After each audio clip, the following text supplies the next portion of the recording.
아멘. 오늘 읽을 말씀은 출애굽기 1장부터 4장입니다. 묵상의 주제, 젖과 꿀이 흐르는 땅. 젖과 꿀이 흐르는 땅. 우리가 이 젖과 꿀이 흐르는 땅에 대한 이 말씀을 많이 들었습니다.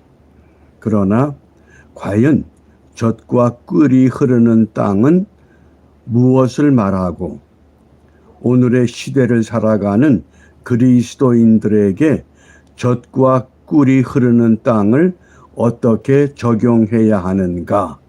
우리가 이것을 좀 집중적으로 함께 살펴보려고 합니다.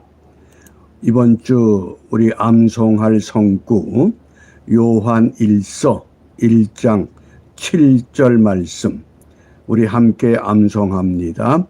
저가 빛 가운데 계신 것 같이 우리도 빛 가운데 행하면 우리가 서로 사귐이 있고 그 아들 예수의 피가 우리를 모든 죄에서 깨끗하게 하실 것이요. 아멘. 우리가 창조의 사건을 보면 빛이 있으라. 그래서 빛이 생겨났습니다. 그리고 네 번째 날에 해와 달과 별들을 만드시고 빛을 주관케 하셨습니다. 그러니까 해와 달과 별이 빛을 내는 것이 아니라 먼저 빛이 있었다고 하는, 그래서 달과 별은 밤을, 해는 낮을 주관하게 하십니다. 이 점을 기억하시고 성경 전체의 맥락에서 그러면 빛은 무엇을 의미하느냐? 빛은 예수 그리스도를 말씀합니다. 오늘 묵상의 주제가 있는 출애굽기 3장 8절 말씀 우리 함께 읽습니다. 내가 내려와서 그들을 애굽인의 손에서 건져내고 그들을 그 땅에서 인도하여 아름답고 광대한 땅, 젖과 꿀이 흐르는 땅, 곧 가나안 족속, 헷 족속, 아모리 족속, 브리스 족속, 히위 족속, 여부스 족속의 지방에 이르려 하노라. 아멘.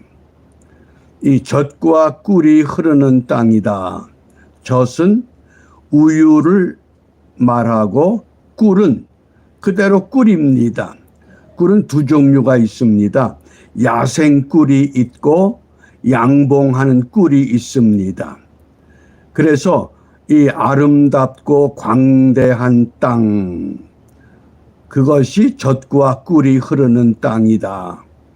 이것을 어떻게 해석하느냐? 지형적으로 해석하느냐?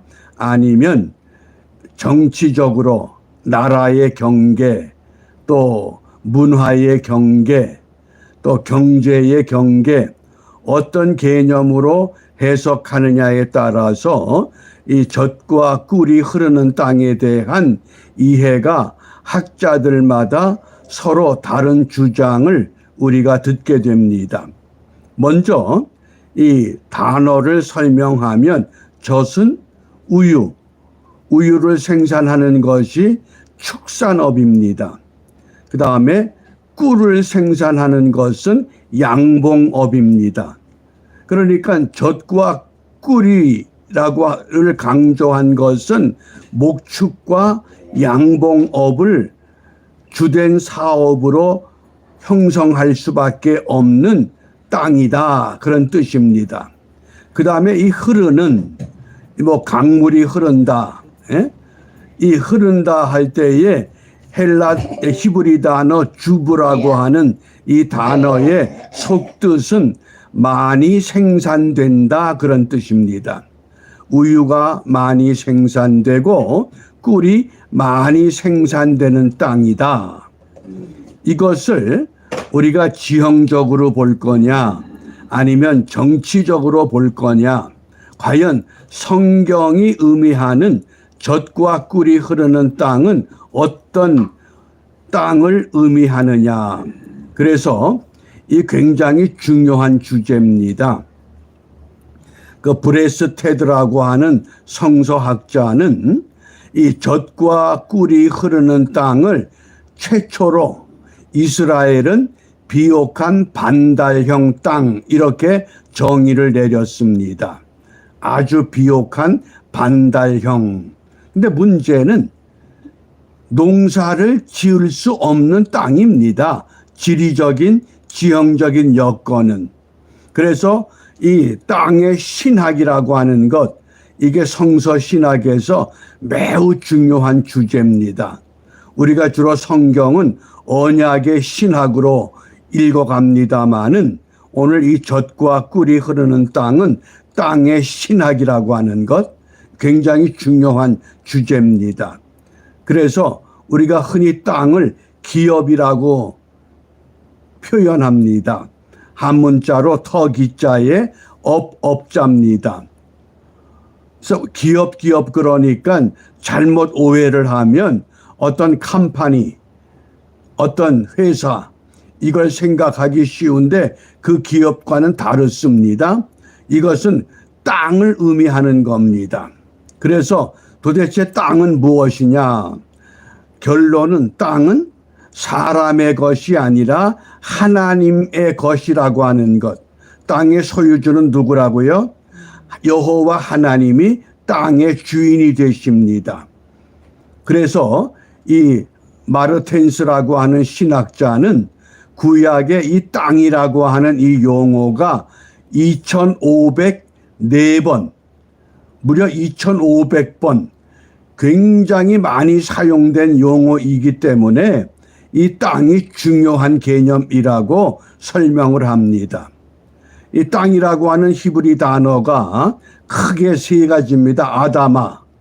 우리가 사람을 만들 때에 아다마의 아파르를 재료로 만들었다 그래서 아다마. 그 다음에 테라로사. 이건 지중해 연안에 아주 이 기름진 땅을 말합니다. 그 다음에 에레츠 그러는데 오늘 본문에서 출애굽기 3장 8절에서 땅은 에레츠를 말합니다. 그래서 이 세 개가 다 내게 속하였다. 출애굽기 19장 5절에 이때 세 개는 더 월드가 아니라 더 랜드 땅을 말합니다. 에레츠. 그래서 땅이 하나님의 것이다. 그러므로 우리는 땅에 잠깐 거주하는 나그네여 우거하는 자일 뿐이다. 그것이 모세 오경의 땅에 대한 신학의 기본 개념입니다. 다시 한번 정리합니다. 땅은 하나님의 것이다. 그리고 주로 이 땅을 이야기할 때 땅은 에레츠라고 하는 단어를 사용합니다. 그러므로 우리는 에레츠에 거주하는 나그네여 우거하는 자. 내가 아무리 돈을 주고 등기를 해서 내 땅 그러지만은 죽을 때 가져가는 땅이 아닙니다.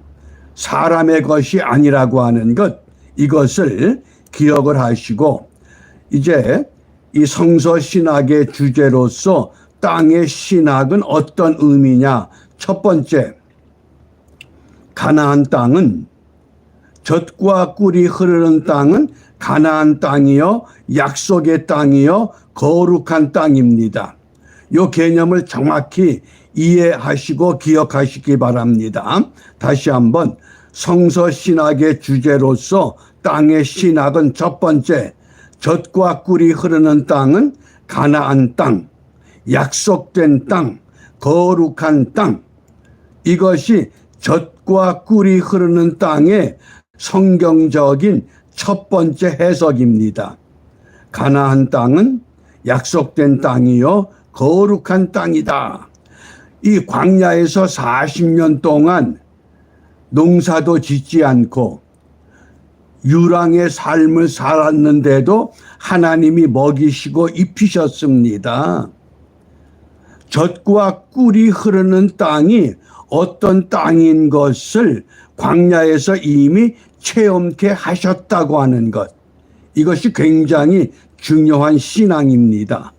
그 다음 두 번째, 성서 신학의 주제로서 땅의 신학, 이 젖과 꿀이 흐르는 땅은 신앙으로 받아야 하는 절대적인 땅입니다. 지고의 땅, 최고의 땅입니다.